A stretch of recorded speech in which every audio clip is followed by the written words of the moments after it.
Assalamualaikum warahmatullahi wabarakatuh. Halo teman-teman, bertemu kembali bersama channel Hikmah Kehidupan.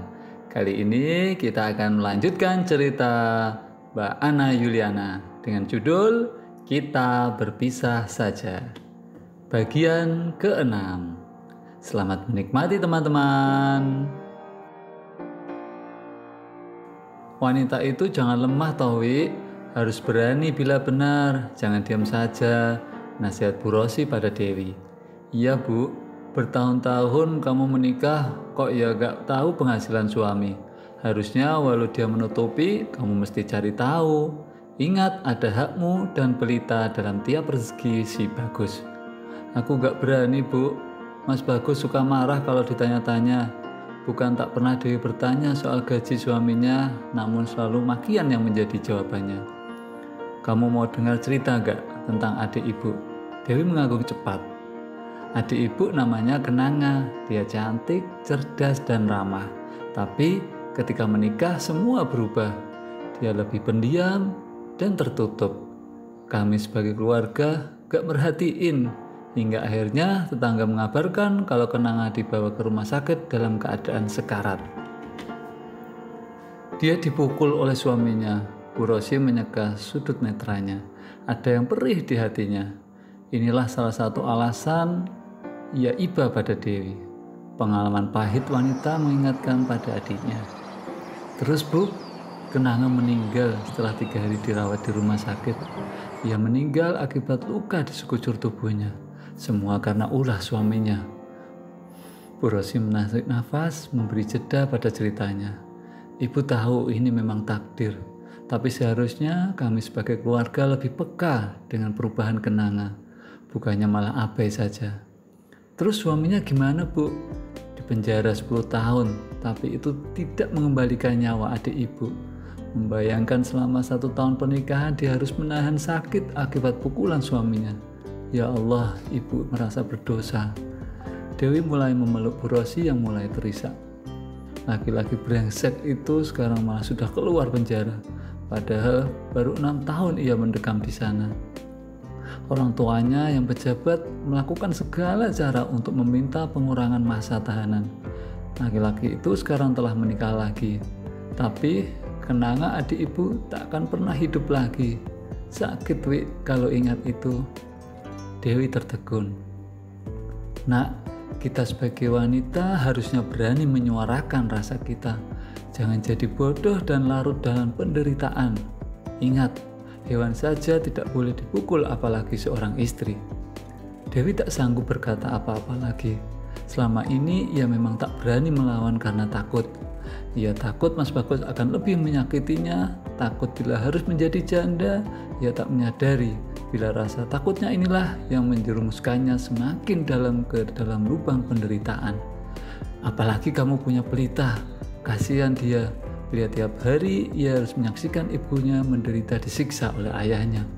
Ibu takut ia trauma. Apa bisa Bu trauma itu membekas dalam anak kecil? Tentu saja bisa Nak. Dewi bergeming. Ia ingat ketika kemarin secara spontan putrinya berkata bahwa hal yang menunjukkan. Nanti kalau besar Pelita mau nikah sama ibu-ibu saja, gak mau sama ayah. Ucap Pelita spontan. Loh, Pelita ngomong apa kayak gitu? Gak enak. Buktinya waktu ibu nikah dengan ayah gak pernah disayang.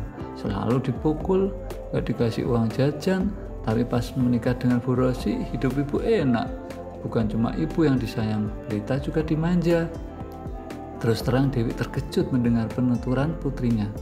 Ia tak menyangka bila Pelita kecil memiliki pemikiran seperti itu. Nak, ibu dan Bu Rosi itu nggak menikah. Bu Rosi itu bosnya ibu. Dia baik karena memang baik dan sudah menganggap ibu sebagai anaknya sendiri. Dewi berusaha memberi penjelasan. Ya sudah, kalau gitu Pelita besar nanti kalau mau menikah nggak enak. Ntar kayak ibu dipukul terus. Biar Pelita ikut ibu saja terus. Pelita sumringah memamerkan deretan gigi susunya. Mungkinlah secara tak langsung Pelita kecil telah mengalami trauma akibat rumah tangganya yang tak sehat.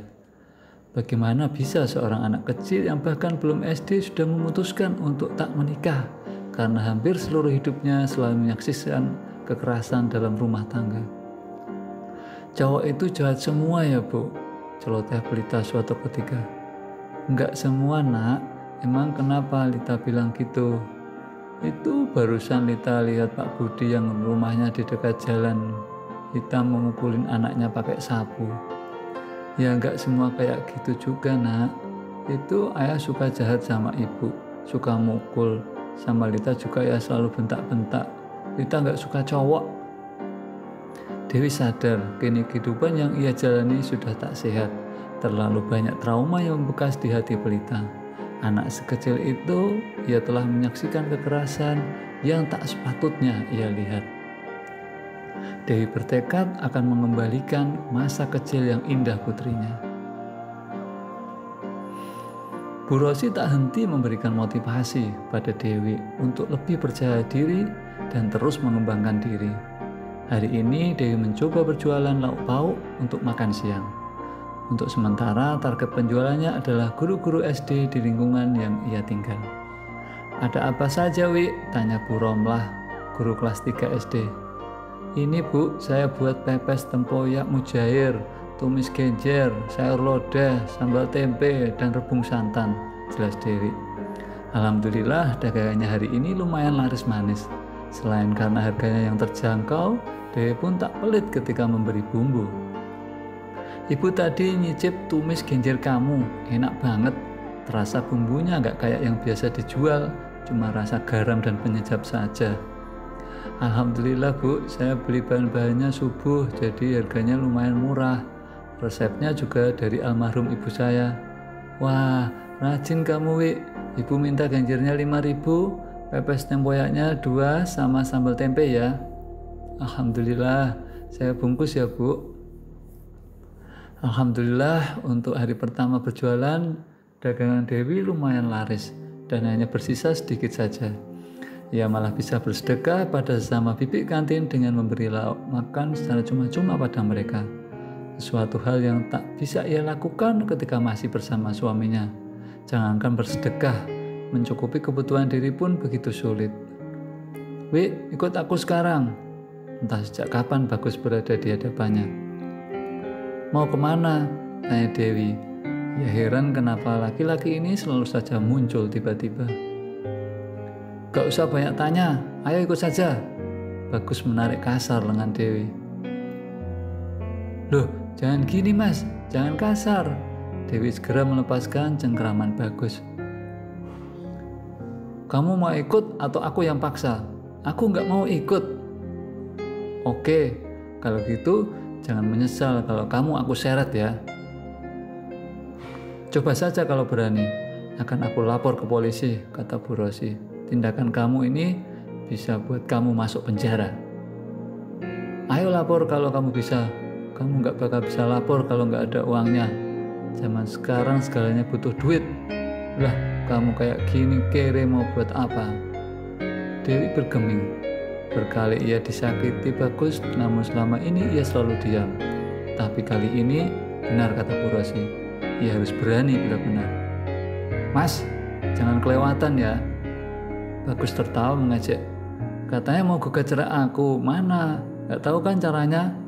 Orang gak sekolah, kayak kamu mana bisa? Segalanya itu butuh ilmu, butuh duit, bego.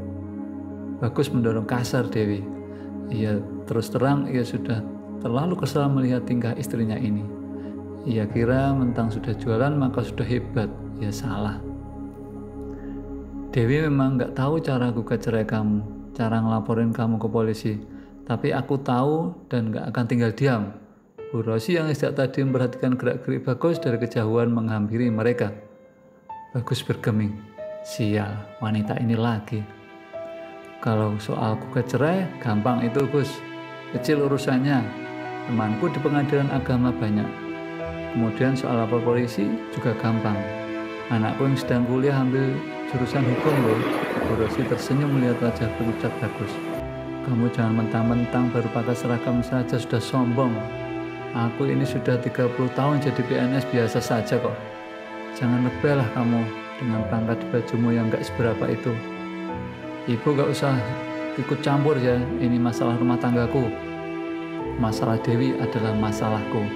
Mengganggu Dewi berarti menggangguku. Ngerti? Bagus mendengar kesal dan segera menghidupkan motornya dan berlalu. Entah kenapa ia selalu kalah berargumen bila berhadapan dengan Bu Rosi. Bersambung dulu ya teman-teman.